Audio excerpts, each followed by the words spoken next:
What if I told you that one of the world's most iconic car brands started as a tool for propaganda? That it overcame its origins in one of history's darkest regimes, faced billion-dollar scandals, yet reinvented itself time and again to lead the auto industry? This is the fascinating, complex story of Volkswagen. How it began, how it stumbled, and how it continues to shape the future of transportation. Buckle up, because this is one ride you don't want to miss. Volkswagen's story begins in 1937, in the shadows of a troubled Germany. The country was still recovering from the Great Depression, and unemployment was sky high. Adolf Hitler, in his push to rebuild the economy, had a vision: a Volkswagen, or people's car, that would provide affordable transportation to working-class Germans. He enlisted Ferdinand Porsche, a brilliant engineer, to design this car. Porsche's task?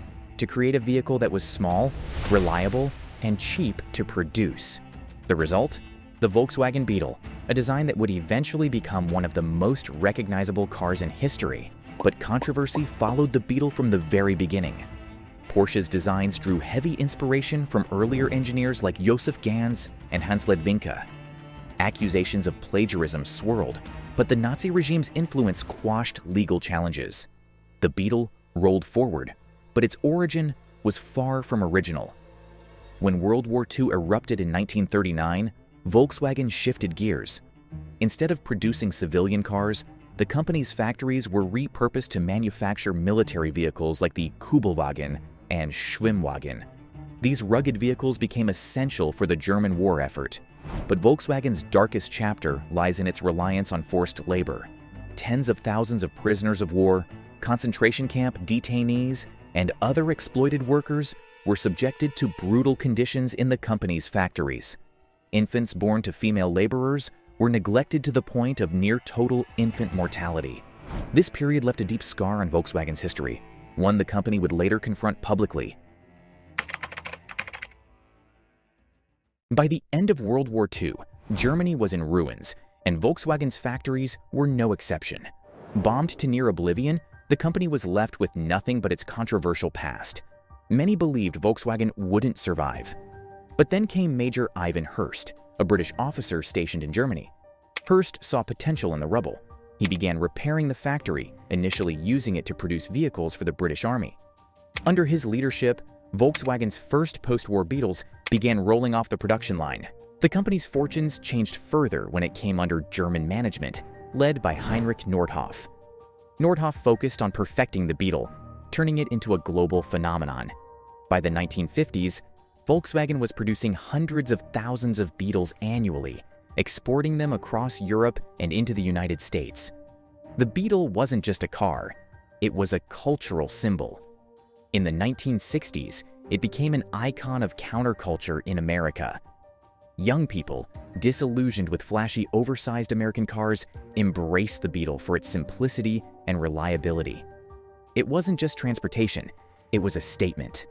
By 1972, the Beetle had outsold the legendary Ford Model T with over 15 million units sold. It was officially the best-selling car in the world, cementing Volkswagen's place in automotive history. With the Beetle's success, Volkswagen set its sights on expansion. The 1960s and 70s saw the company acquire several other brands, including Audi, Seat, and Skoda. Later, it added high-end names like Lamborghini, Bentley, and Bugatti, transforming itself into a multi-brand empire. One of the most dramatic chapters in Volkswagen's history came in the early 2000s. Porsche, the company founded by Ferdinand Porsche, attempted a hostile takeover of Volkswagen. But when the 2008 financial crisis hit, Porsche found itself overextended. In an ironic twist, Volkswagen turned the tables, acquiring Porsche instead.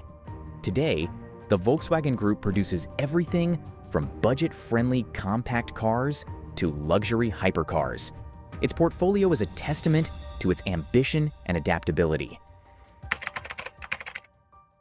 No company's story is without its scandals, and for Volkswagen, the Dieselgate scandal of 2015 was a seismic event.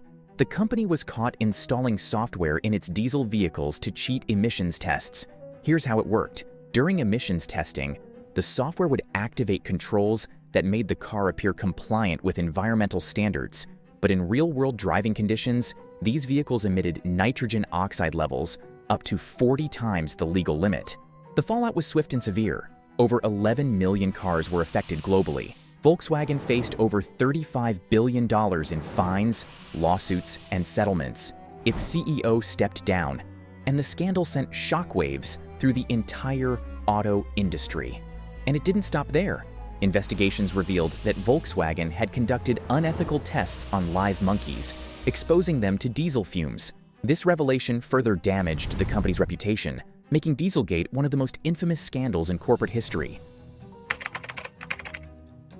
After Dieselgate, many wondered if Volkswagen could recover, but instead of retreating, the company doubled down on reinvention. It pivoted toward electric vehicles, launching its ID series with models like the ID.3 and ID.4. Volkswagen set ambitious goals to become the global leader in electric mobility and achieve carbon neutrality by 2050. The company has invested billions in battery technology, charging infrastructure, and sustainable manufacturing practices. Today, Volkswagen's electric vehicles are gaining traction, proving that even after a scandal of epic proportions, it's possible to rebuild and lead the way forward. Volkswagen's story is one of contrasts. Its origins are tied to one of history's darkest regimes, marked by forced labor and exploitation. Its modern history includes one of the largest corporate scandals in recent memory. But it's also a story of resilience. From the Beetle to the ID series, Volkswagen has consistently found ways to adapt and thrive. Its vehicles have left an indelible mark on global culture, from the iconic VW bus to the sustainable SUVs of today. This dual narrative makes Volkswagen one of the most fascinating companies in the world, proof that even flawed legacies can evolve. Volkswagen's history is a paradox, a tale of darkness and light, failure and reinvention. It's a reminder that no legacy is perfect, but every legacy can change. From its controversial beginnings to its electric future, Volkswagen's journey is far from over. What's your favorite Volkswagen moment? Share it in the comments below. And don't forget to like, subscribe, and join us for more fascinating stories.